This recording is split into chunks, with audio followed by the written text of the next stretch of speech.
DD academy में आप सभी का स्वागत है। इस 7 मिनट की वीडियो में हम वर्गमूल का सरलीकरण सीखेंगे।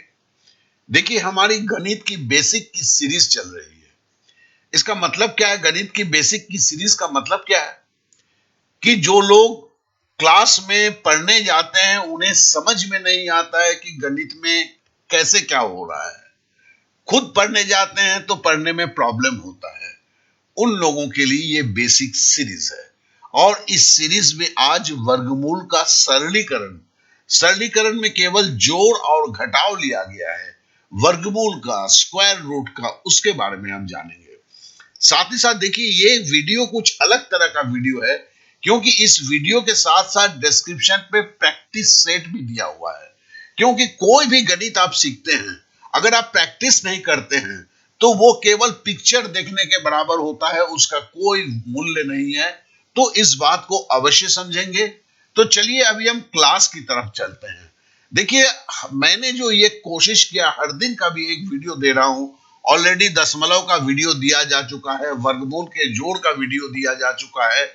तो और अगर इसको नहीं है तो आप प्लेलिस्ट में जो है उससे ढूंढ लेंगे।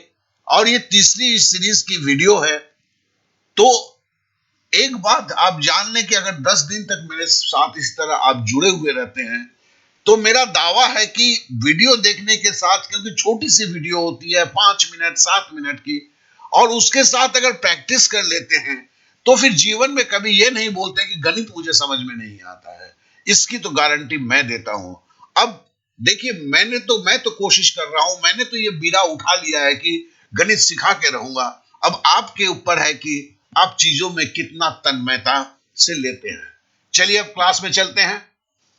पहला सवाल है, देखिए, 8√3 -2√27।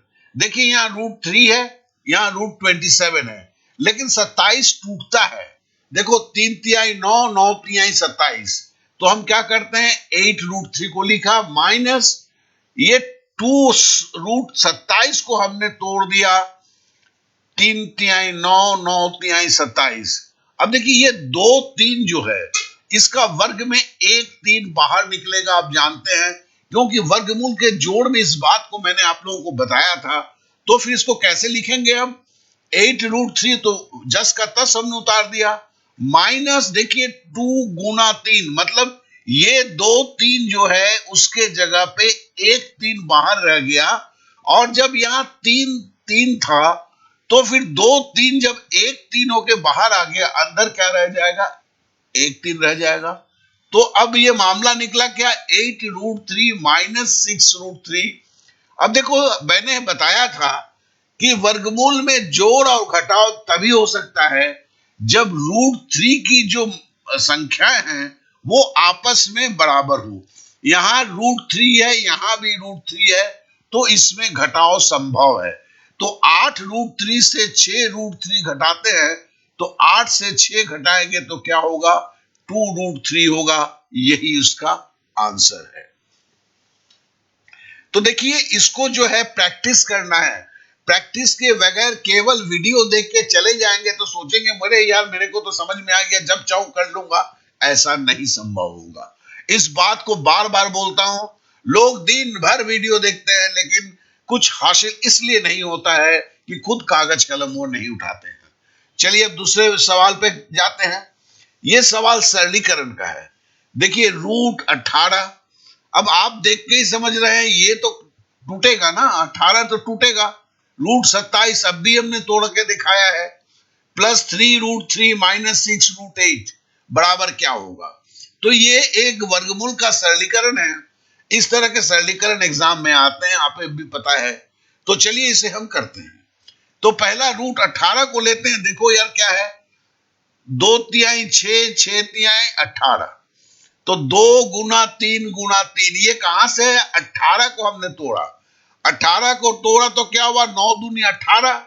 9 को तोड़ते हैं तो 3 तिहाई 9। तो इस तरह से ये टूट गया। तो इसको हमने इस तरह √18 को इस तरह लिखा, -2√27।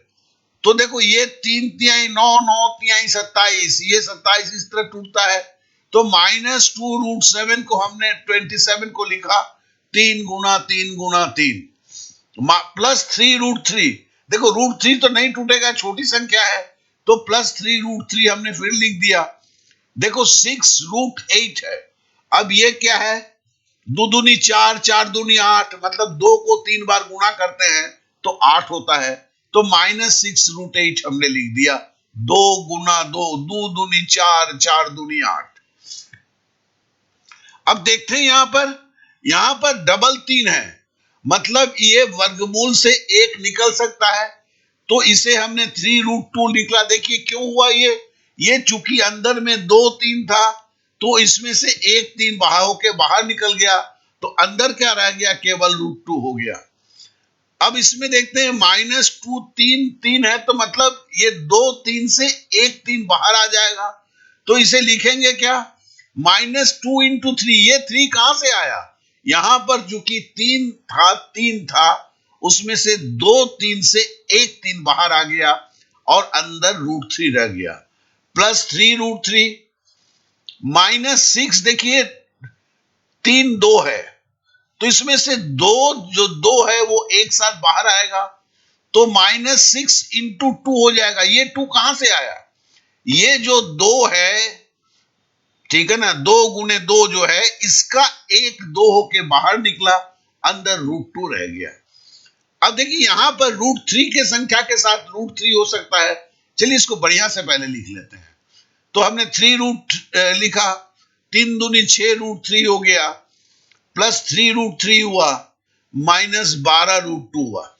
अब देखिए जोड़ घटाव की प्रक्रिया कहां हो सकती है, जो एक टाइप का √2 होगा, मतलब 3 यहां क्या है, √2 है, और यहां -12√2 है। तो देखो यार 12 से 3 अगर घटाओ यही इन दोनों के बीच में ही हो सकता है, तो 12√2 से 3√2 घटाएंगे तो 12 से 3 जाएगा तो 9, 9√2। लेकिन यहां देखो घटाव का चिन्ह बड़ा है, 12 बड़ा है, तो क्या होगा, -9√2।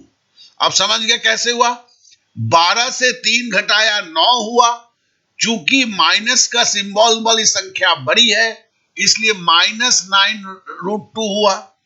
अब देखो √3 के साथ √3 जाएगा, देखो -6√3 +3√3, तो 6 से 3 जाएगा तो 3√3 होगा, और चूंकि माइनस की संख्या 6 बड़ी है 3 से, इसलिए -3√3 होगा। इस तरह से इसका आंसर हो गया। तो आशा करता हूं कि यह सरलीकरण भी आप समझ गए हैं। चलिए अब तीसरा एक सरलीकरण करते हैं। देखिए 1029 -√756। अब देखिए यहां पर थोड़ा सा विभाजकता का नियम को जानने की जरूरत है कि यह किससे टूटेगा। विभाजकता का नियम 3 का कहता है कि अगर संख्याओं को जोड़ देते हो और 3 से भागा देते हो, अगर वो 3 से भागा चला जाता है, मतलब वो 3 से कटेगा। तो देखो 9 2 11, 11 1 12, तो हमें समझ में आ गया ये 3 से तो विभक्त होगा, तो हम इसको 3 से विभक्त करते हैं, तो देखो क्या होता है, 3 तिहाई 9, 1 बच जाएगा 12, 3 चौके 12, 3 तिहाई 9, मतलब 3 गुने 343 होगा। तो देखो मैंने 3 गुने 343 लिखा। ये कैसे हमने पकड़ा, हमने विभाजकता के नियम को लगाया, हमें पता चल गया 3 से ये कटेगा, 3 से हमने भागा दिया, तो 3 गुने 343 हुआ, -756। देखो यहां पर 6 है, मतलब एक जो है इवन नंबर है, सम संख्या है, जो किसी भी संख्या के पीछे वाली संख्या एकिक संख्या अगर सम होता है वो 2 से जाएगा। 2 से अगर देते हैं तो देखो कितना होता है, 3 दूनी 6, 1 बच जाएगा, 7 से 6 15 होगा, 15 होगा तो 7 दूनी 14, 14 होगा तो 15 में से 14 जाएगा, 1 बचेगा तो 16, 8 दूनी 16। इसका मतलब क्या हुआ, हम 378 हुआ, 2 गुने 378। मतलब विभाजकता के नियम से हमने ये पहचान लिया कि ये 2 से कटेगा, हमने इसे 2 से काट दिया। ठीक है ना। अब देखो 343 जो है, मुझे पता है आपको तो है कि चूंकि आपने एलसीएम अभी नहीं सीखा है, लॉसर निकालना चूंकि मैंने नहीं सिखाया तो मैं पकड़ लेता हूं, आपको नहीं आता है, तो फिर आपको थोड़ा ट्रायल एंड एरर करना होगा। कैसे? देखो, इसको 7 से अगर भागा देते हो तो 34 में 4 सत्ते 28 होता है। 34 से 28 घटाओगे तो 6 होगा। 6 और 3 63 होता है। 7 नवा 63 होता है। मतलब ये संख्या 7 से कटता है। तो चलिए इसे 7 से काट दिए। तो देखो हमने 3 ये 7 से काटा तो गुना 7 यहां आ गया, और 7 से काटते हैं तो 49 होता है। अब ये 78 का 8 है, तो 8 तो ये सम संख्या देखते ही समझ में आ गया कि 378 भी आपका 2 से कटेगा। तो हमने जैसे 2 से काटा तो देखो 2 यहां पे गुना में आ गया, ये 189 हो गया। ठीक है। अब हम देखते हैं, देखो 49 हमें पता है, 49 जो है 7 गुने 7 49 होता है। तो इसे हमने लिखा 3 गुने 7, ये 49 को 7 गुने 7 लिख दिया। बहुत ही सरल है। यहां पर देखो 189 है, विभाजकता के नियम में जोड़ते हैं 9 और 1 10, 10 8 18। 18 मतलब ये 3 से काटेगा, और 18 अगर करते हैं तो देखो 3 छक 18, 3 तिहाई 9, मतलब 3 गुने 63 189 के बराबर होता है। तो चलिए इसको हमने कर दिया। 2 गुने 2 तो था, 189 को 3 से भागा दिया इसलिए गुना 3 हुआ, और 3 से भागा देंगे तो 63 होता है, तो इसलिए 63 लिखा। तो देखिए ये आपको करना है, आपको खुद करना है, प्रैक्टिस करना है। अभी अगर जिनको अगर थोड़ा तकलीफ दे लग रहा होगा, तो हमने जो प्रैक्टिस में दिया है, सरल भी दिया है, कठिन भी दिया है। अब प्रैक्टिस करेंगे, 2 बार करेंगे, 3 बार करेंगे, आपको समझ में आ जाएगा। और अगर बैठे रहेंगे कि मुझे समझ में नहीं आ रहा है, तो फिर कुछ नहीं होने वाला है। क्योंकि जब तक आप नदी में कूदोगे नहीं, तब तक आप तैरना सीख ही नहीं सकते। इस बात को तो गांठ में बांध लो दोस्त। अब आते हैं, देखिए यहां पे 2 7 है, 3 7 है, तो 2 7 का 1 7 बाहर निकल गया, तो अंदर क्या रह गया? 3 गुने 7 माइनस, देखो 2 2 है, तो ये 2 बाहर निकल गया 1 2 होके, और 3 गुने 63 3 रहा, और 63 क्या होता है? 7 9 63 होता है। ठीक है। देखो ये 9 है, 9 मतलब 3 गुना 3 होता है, ये भी हमें पता है। आगे बढ़ते हैं, तो देखो ये 7 और 3 गुना किया तो 21 हो गया, 7 √21 हो गया, माइनस, अब देखो यहां पर 3 बाहर निकल गया, ये 3 कहां से आया? ये जो 9 है, 9 का वर्गमूल 3 तिहाई 9, ये बाहर आ गया। अंदर क्या रह गया? 3 गुने 27 7, ये 3 गुने 7। तो अब देखो 7 √21 माइनस 3 दूनी 6, 6 √21। देखो इधर भी √21 है, यहां भी √21 है, तो ये आपस में घटेगा। तो 7 से 6 घटाएंगे तो क्या होगा? 1 होगा। तो मतलब √21 हुआ। तो देखो ये 3 सवाल थे, 3 सवालों को मैंने किया, और ये 3 तरह के ही सवाल आते हैं। ठीक है ना। तो इसके लिए दोस्त, अब जो जरूरी है, आपने वीडियो देख लिया, अब यहां रुकना नहीं है। ये तो शुरुआत का पहला कदम है, अब आपको इससे आगे बढ़ना है। तो आगे जाने के पहले एक जानेंगे कि प्रैक्टिस के बगैर गणित कभी नहीं सीखा जा सकता है, और प्रैक्टिस की सुविधा मैंने यहां पर करके दिया है, वो भी मैं दिखाने वाला हूं। लेकिन एक चीज है, इसके लिए एक लिंक दिया है डिस्क्रिप्शन पे, उसको आपको क्लिक करना होगा। और इसके पहले मैं एक चीज बोलना हो कि अगर मेरे को सब्सक्राइब कर देना दोस्त, और साथ ही साथ अपने दोस्तों में जरूर शेयर करना। क्योंकि दोस्त, जितने दोस्तों को शेयर करोगे, उन्हें ये जो हमने जो एक मुहिम चलाया है, उस मुहिम में उन्हें भाग लेने का मौका मिलेगा, और वे अपने गणित के परेशानियों से मुक्ति पा सकेंगे। साथ ही साथ अगर सही लगता है तो एक लाइक तो जरूर बनता है। चलिए अब आपको हम लेके चलते हैं कि उस डिस्क्रिप्शन पे आपको क्या मिलेगा। जैसे ही आप डिस्क्रिप्शन के लिंक में आप क्लिक करेंगे, ये एक पेज खुल जाएगा। इस पेज में देखिए बहुत सारे चीजें हैं। आपको पेज जो खुलेगा, पहला पेज खुलेगा, वो आपको ये पेज खुलेगा।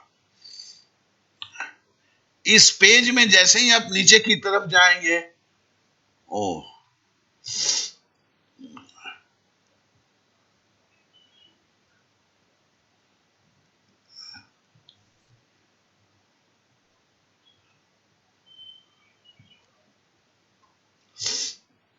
थोड़ा सा मैं रुक जाता हूं। हाँ, ये देखिए, ये पेज आपके पास खुलेगा। इस पेज में बहुत सारे चीज हैं। पहला है कि नॉर्मल घटाओ, 8 से 5 घटाना, इसके ऊपर एक टेस्ट है। आप देख ले कितना तेजी से घटाव आपको आता है, क्योंकि ये काफी जरूरी है। दूसरा जो है, कल का मैं एक वीडियो देने वाला हूं, जो है दशमलव का सरलीकरण। तो दशमलव के सरलीकरण के लिए प्रैक्टिस का जो है बटन यहाँ पे दिया हुआ है, ये जो नीले रंग का बटन होता है ये है। और अभी हम करने जा रहे हैं, क्या सीखा है हमने? हमने सीखा है अभी आपका जो है वर्गमूल का सरलीकरण। इसके लिए देखिए, तीसरा जो बटन है उसको दबाएंगे। यहां जैसे ही आप दबाएंगे, तुरंत जो है आप जो है इस टेस्ट के पेज पर चले आएंगे। ये आपका टेस्ट का पेज हुआ। आपको कुछ नहीं करना है। आपको देखिए, यहां पे हर सवाल को बनाने के लिए कागज कलम लेना है। आपको 2 मिनट का समय दिया गया है। अब देखिए, ये √360 माइनस √90 है। अब कागज कलम में आपको बनाना है। बनाने के बाद जो है आपको इसके सही आंसर को क्लिक करना है, फिर आप नेक्स्ट पे क्लिक करेंगे। तो चलिए, मैं ये अगर जब बना लेते हैं तो आपको स्थितियां कैसी दिखेगी, उसके लिए जो है हम आपको दिखाते हैं। तो फिर हमने समझ लीजिए कि आपने बना लिया है। अब आपको जो है, देखिए, ये सवाल था और इस सवाल का जो है जवाब यहां पर दिया हुआ है। तो मतलब आप जो कॉपी पे बनाए, कितना सही बनाए, क्या गलत किए आपने, वो आपको समझ में आता है। तो देखिए, कोई वीडियो देखना अंतिम बात नहीं होता है। हमें लगता है कि वीडियो देखने से हमें सारी चीज समझ में आ जाती है, फिर माथा पीटते हैं कि हमें समझ में कुछ क्यों नहीं आ रहा है। दोस्त, ये वीडियो है, इतिहास नहीं पढ़ रहे हैं, अब गणित पढ़ रहे हैं। गणित में बिना बगैर प्रैक्टिस का कुछ नहीं होता है। तो मैंने कोई दूसरे चैनल में आपको इस तरह के प्रैक्टिस से सवाल करने के बाद पीछे लगा कर नहीं देता है। मैं दे रहा हूं, तो इसका भरपूर आप इस्तेमाल करें, इसका फायदा जरूर उठाएं। और देखिए, बेसिक में केवल 18 चीज होता है। सर पे कफन बांध ले, इस 18 चीजों को सीख ले, फिर जीवन भर नहीं बोलेंगे कि गणित में आपको कोई तकलीफ हो रही है। बस इस बात को आप ध्यान रखें। आपको अगर वीडियो अच्छा लगे तो जरूर सब्सक्राइब कीजिएगा, दोस्तों को शेयर कीजिएगा। बस यही मेरी तमन्ना है, आपसे यही मेरी प्रार्थना है। Okay then, bye bye, thank you, जय हिंद।